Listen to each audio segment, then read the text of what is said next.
Hello friends, welcome to our channel complete study. आज हम solve करने वाले हैं हरियाणा पुलिस का एग्ज़ाम जो 7 अगस्त 2021 को हुआ था इवनिंग शिफ्ट के अंदर। इस एग्ज़ाम में मैथ से टोटल 10 क्वेश्चन पूछे गए थे, तो चलिए उनको सोल्व करते हैं। क्वेश्चन नंबर 1, यदि किसी संख्या का तिगुना उस संख्या के 3/5 से 60 अधिक हो तो वह संख्या क्या है। तो हम मान लेते हैं कि संख्या x है, तो संख्या का 3 गुना उसी संख्या के, मतलब संख्या थी x, तो इसी संख्या के 3/5 से 60 अधिक है कौन, संख्या का 3 गुना। तो इसको इसके बराबर रख लेंगे। अब 3x/5 को लेफ्ट साइड लेके आते हैं, तो 3x minus 3x/5 is equal to 60। तो अब यहाँ पर हम 5 का एलसीएम ले सकते हैं, या फिर क्या करेंगे, दोनों साइड 5 का मल्टीप्लाई कर देंगे। तो यहाँ पर हो जाएगा 15x माइनस 3x और 300, तो ये हो जाएगा 12x बराबर 300, x बराबर 300/12, 12 दूनी 24, बचे 6, 12 पंजे 60, तो वो संख्या हो जाएगी 25। तो ऑप्शन ए इसका राइट आंसर हो जाएगा। अब चलते हैं नेक्स्ट क्वेश्चन पे।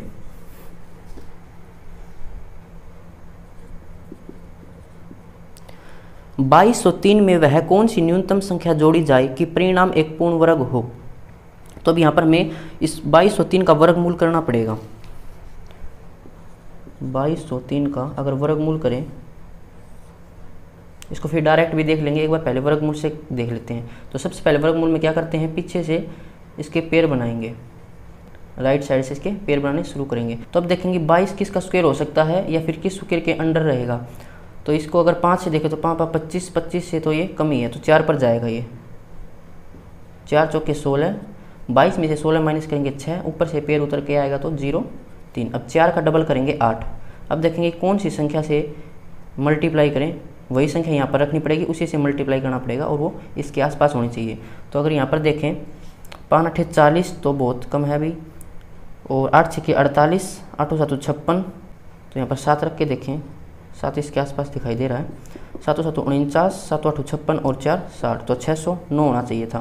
तो अगर यहाँ पर 7 रखें तो ये जाएगा 609 पर। अगर यहाँ पर 609 होता तो ये पूरा भाग हो जाता और ये 47 का स्क्वायर बन जाता, लेकिन यहाँ पर कितना है 603, तो कितने की कमी रहेगी 6 की। अगर 6 और होता तो ये 47 का स्क्वायर बन जाता है। तो इसने हमें यही बोला है कि 2203 में वह कौन सी न्यूनतम संख्या जोड़ी जाए कि परिणाम एक पूर्ण वर्ग हो। तो 6 संख्या अगर जोड़ दें तो ये बन जाएगा 2209 और वो 47 का स्क्वायर हो जाएगा। तो ये था इसका एक तरीका। अगर दूसरे तरीके से देखें 2203, अब ये किसका स्क्वायर हो सकता है, किस स्क्वायर के आसपास हो सकता है। देखो 50 का स्क्वायर तो होता 2500 और 45 का स्क्वायर होता 20 25, ये हमें याद है डायरेक्ट ट्रिक से। तो अगर हम देखें 46 का स्क्वायर करने की ट्रिक आपको पता होनी चाहिए। 46 50 से कितना कम है 4, तो 25 में से 4 माइनस करेंगे 21 और फिर 4 का स्क्वायर करेंगे तो 16, 21 और 16 इससे भी कम है अभी ये। अब जाते हैं हम 47 के स्क्वायर पर, तो 47 का स्क्वायर 50 से कितना कम है 47 3, तो 25 में से 3 माइनस करेंगे 22 और 3 का स्क्वायर करेंगे तो 0 9, तो ये इसके आसपास है। तो ये 6 कम है, तो 6 इसमें ऐड करना पड़ेगा, तब जाकर ये 47 का स्क्वायर बन जाता। तो ऑप्शन सी इसका राइट आंसर हो जाएगा। अब चलते हैं नेक्स्ट क्वेश्चन पे। अगर स्क्वायर याद है तो आप डायरेक्ट भी सोल्व कर सकते थे। छात्रों की अधिकतम संख्या ज्ञात करें जिनके बीच 1001 कलम तथा 910 पेंसिलों को इस तरह बांटा जाता है कि प्रत्येक छात्र को बराबर संख्या में कलम तथा बराबर संख्या में पेंसिल प्राप्त होते हैं।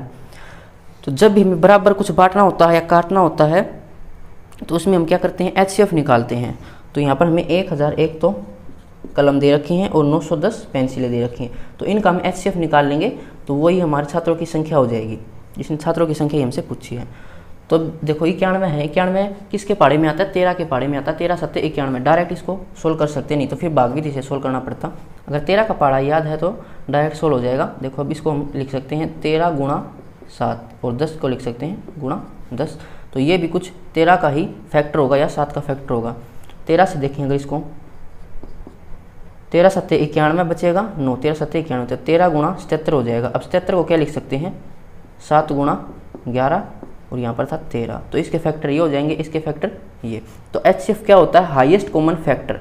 तो हाईएस्ट कॉमन फैक्टर कितना हो जाएगा यहाँ पर 13 7 91 और 13 7 91, तो 91 यहाँ पर दोनों जगह कॉमन है, तो एचसीएफ हो जाएगा 91। और हमें छात्रों की संख्या बतानी थी, तो छात्रों की संख्या कितनी हो जाएगी 91। तो 91 इसका राइट आंसर हो जाएगा ऑप्शन ए। अगर हमें क्वेश्चन में पूछता कि प्रत्येक छात्र को कितने कलम मिलती हैं, तो प्रत्येक छात्र को मिलेंगी 11 कलम। अगर पूछता प्रत्येक छात्र को कितने पेंसिल मिलते हैं, तो पेंसिल मिलती 10, क्योंकि HCF से हम इनको फिर डिवाइड करके देखते। लेकिन हमें यहाँ पर छात्र पूछे थे, तो छात्रों की संख्या हो जाएगी 91। अब चलते हैं नेक्स्ट क्वेश्चन पे।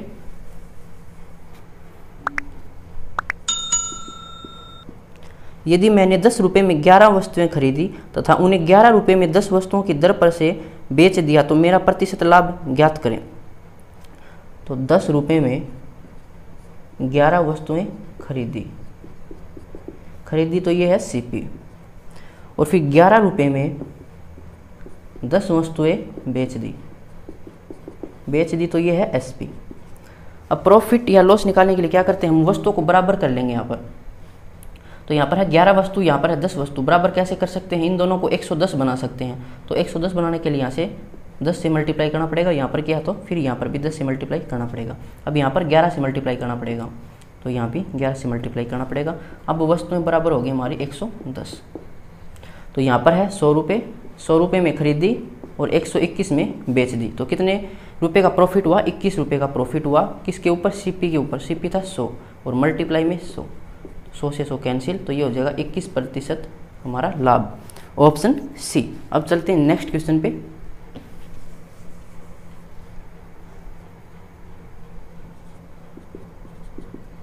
यदि किसी धनराशि पर 5% वार्षिक दर से 3 वर्षों के साधारण और चक्रवृद्धि ब्याज का अंतर 36.60 रुपये है, तो धनराशि क्या होगी। तो इस क्वेश्चन में हमें प्रिंसिपल निकालना, प्रिंसिपल नहीं दे रखा। तो ऐसे क्वेश्चन में हम क्या करते हैं, जो हमें रेट दे रखी है, जैसे रेट दे रखी 5%, तो इसको भिन्न में लिखें तो 1/20। अब जो नीचे डिनोमीटर है इसकी पावर करेंगे। अगर 3 साल दे रखा तो इसका क्यूब कर लेंगे, 2 साल दे रखा तो इसका स्क्वायर कर लेंगे। यहाँ पर हमें 3 साल दे रखा तो इसका क्यूब करेंगे, क्यूब हो जाएगा इसका 8000। तो हम मान लेते हैं कि हमारा प्रिंसिपल 8000 था। अब इसको करेंगे ट्री मेथड से, और 3 साल है तो 3 साल के लिए इसको निकाल लेंगे। रेट थी हमारी 5%। तो पहले साल कितना ब्याज बनेगा, 400 रुपये। दूसरे साल बनेगा 400 रुपये, लेकिन दूसरे साल जो पहले साल ब्याज बना था उस पर भी ब्याज लगेगा, क्योंकि चक्रवृद्धि ब्याज में ब्याज पर ब्याज लगता है। तो 400 पर 5% की दर से कितना ब्याज बनेगा, 500 के 20, तो 20 रुपये बन जाएगा। अब तीसरे साल क्या होगा, 8000 पर 5% का ब्याज हो जाएगा 400 रुपये। अब तीसरे साल क्या होगा, जो पहले साल ब्याज बना था उस पर भी ब्याज बनेगा, तो 400 पर 20 रुपये का ब्याज बन जाएगा। और जो दूसरे साल 400 रुपये ब्याज बना था उस पर भी ब्याज लगेगा, तो 20 रुपये यहाँ से आ जाएगा। जो दूसरे साल ब्याज पर ब्याज बना था उस पर भी ब्याज लगेगा, तो 20 पर 5% की दर से ये हो जाएगा 20 5 100 बटा 100, 1 रुपये। तो ये होता हमारा सिंपल इंटरेस्ट। सिंपल इंटरेस्ट हर साल बराबर होता है, देखो 400 400 400, तीनों साल 400 400 रुपये है। और जो ये है ये होता है compound interest minus simple interest, यही हमारा अंतर होता है। और अगर इन दोनों को जोड़ देंगे तो जो नीचे आएगा वो हो जाएगा हमारा कंपाउंड इंटरेस्ट। लेकिन इसने यहाँ पर बोला था कि इनका अंतर दे रखा हमें 36.60, और हमारा अंतर कितना है यहाँ पर 20 3 60 और 61। तो 61 किसके बराबर दे रखा है, इसने 36.60 के बराबर दे रखा है। हमें निकालना था प्रिंसिपल, हमारा प्रिंसिपल था 8000, तो 8000 की वैल्यू हम यहाँ से निकाल लेंगे। तो ये हो जाएगा 3660 डिवाइड में 100 और डिवाइड में 61, ये है 1 की वैल्यू हमें निकालनी 8000 की, तो 8000 से इसको मल्टीप्लाई कर देंगे। 0 से 0 कैंसिल, 0 से 0। अब ये 61 का 6 मल्टीपल दिखाई दे रहा है, तो 6 और 6 8 48 और 2 0, तो 4800 हमारा प्रिंसिपल हो जाएगा, ऑप्शन डी। अब चलते हैं नेक्स्ट क्वेश्चन पे। अगर ट्री मेथड को बेसिक से समझना है तो आप कंपाउंड इंटरेस्ट वाले चैप्टर में जाकर उसकी वीडियो देख सकते हैं। क्वेश्चन नंबर 6, दो संख्याओं का अनुपात 10:7 है। तो दो संख्याएं हैं उनका अनुपात है 10:7। इनका अंतर 105 है, तो संख्याओं का योग ज्ञात करें। तो इन संख्याओं का अंतर कितना हो जाएगा, रेशियो के अंदर 3 का, और यही हमें किसके बराबर दे रखा है 105 के बराबर। तो एक रेशियो कितनी हो जाएगी 35। हमसे क्या बोल रहा है कि इन संख्याओं का योग, तो योग कितना हो जाएगा रेशियो के अंदर 17। तो 1 बराबर 35, 17 बराबर 17 गुणा 35। 17 5 85, हसल लगी 8, 17 3 51 और 8 59। तो 595 इसका राइट आंसर हो जाएगा ऑप्शन ए। अब चलते हैं नेक्स्ट क्वेश्चन पे।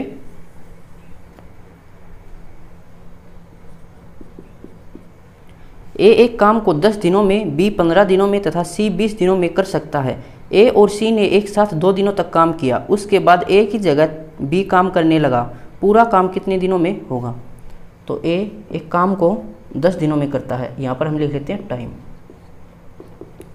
डेज के अंदर है, और बी 15 दिनों में करता है, सी करता है 20 दिनों में। तो इनका एलसीएम कितना हो जाएगा? 60 ही हो जाएगा हमारा वर्क। तो वर्क होता है एफिशिएंसी मल्टीप्लाई टाइम। तो यहाँ से हम अगर एफिशिएंसी निकालें तो वर्क अपॉन में टाइम कितना हो जाएगा? एफिशिएंसी ए की 6, बी की एफिशिएंसी हो जाएगी 4, सी की एफिशिएंसी हो जाएगी 3।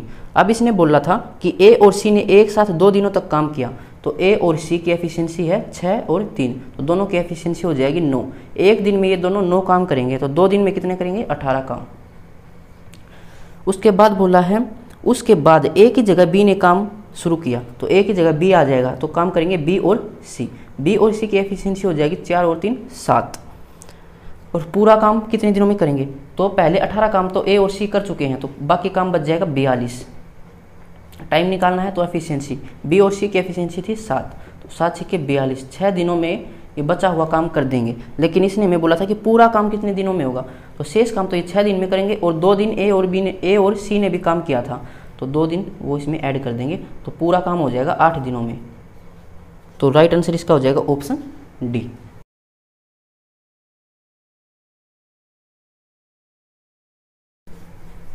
लास्ट में ध्यान से पढ़ना कि पूछा क्या है।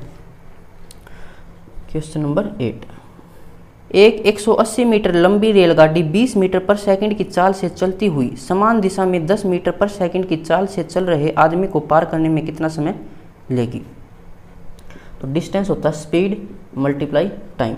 इसने हमसे पूछा टाइम, तो टाइम हो जाएगा डिस्टेंस डिवाइड में स्पीड। अब जब भी ट्रेन किसी आदमी या पोल को पार करेगी तो उसमें डिस्टेंस सिर्फ हम रेलगाड़ी की लेंगे, क्योंकि रेलगाड़ी की तुलना में जो आदमी या फिर कोई पोल है या खंबा है तो उसकी डिस्टेंस बहुत कम रहती है, तो उसमें हम उसकी डिस्टेंस नहीं लेते। तो यहाँ पर डिस्टेंस किसकी लेंगे? ट्रेन की। ट्रेन की डिस्टेंस थी 180 मीटर डिवाइड में स्पीड लेंगे रिलेटिव स्पीड। अब रिलेटिव स्पीड का कंसेप्ट होता है अगर सेम डायरेक्शन है तो स्पीड माइनस हो जाएंगी, अगर अपोजिट डायरेक्शन है तो स्पीड हमारी ऐड हो जाती है। अब यहाँ पर क्या बोला था कि समान दिशा में, तो स्पीड हमारी माइनस हो जाएंगी। ट्रेन की स्पीड थी 20 मीटर पर सेकंड और आदमी की स्पीड थी 10 मीटर पर सेकंड, तो माइनस करेंगे तो 10 आ जाएगी, 10 मीटर पर सेकंड, और ये भी मीटर के अंदर है तो डायरेक्ट सोल्व कर लेंगे 18 सेकंड। इसका राइट आंसर हो जाएगा ऑप्शन सी। अब चलते हैं नेक्स्ट क्वेश्चन पे।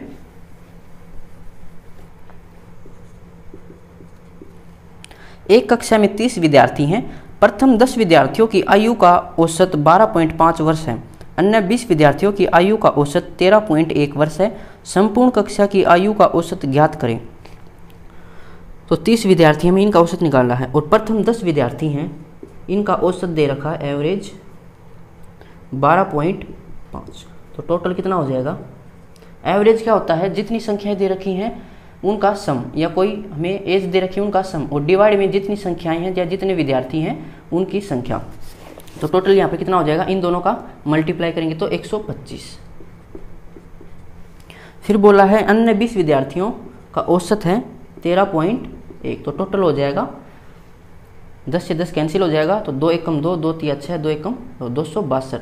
टोटल निकालें यहाँ से, ये हो जाएंगे 30 विद्यार्थी, और इनका सम हो जाएगा 5 और 2 7, 6 और 2 8, 2 और 1 3, 387। हमें इनका एवरेज निकालना है, तो एवरेज हो जाएगा सम डिवाइड में जितने वो विद्यार्थी हैं, तो 387 डिवाइड में 30। 3 से इसको डिवाइड किया, 3 एकम 3, 3 दूनी 6 बचे, 2 3 में 27, और नीचे 10 था तो 1 पॉइंट लग जाएगा, तो 12.9 इसका राइट आंसर हो जाएगा ऑप्शन डी। अब चलते हैं नेक्स्ट क्वेश्चन पे।